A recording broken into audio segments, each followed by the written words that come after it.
Thursday morning, March 5th. It's 5:50 a.m. and the snow that we got a couple of weeks ago and all the ice and everything was completely gone.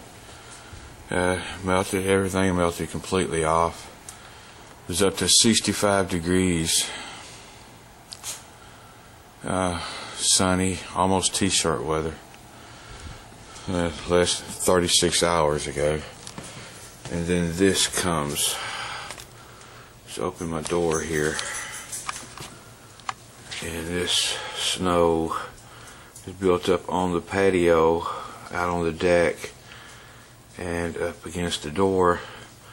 We've got another, 4, maybe 5 inches of snow just overnight, man, and it is still, it is coming down. It's Tennessee weather, man. You gotta love it. You gotta love it.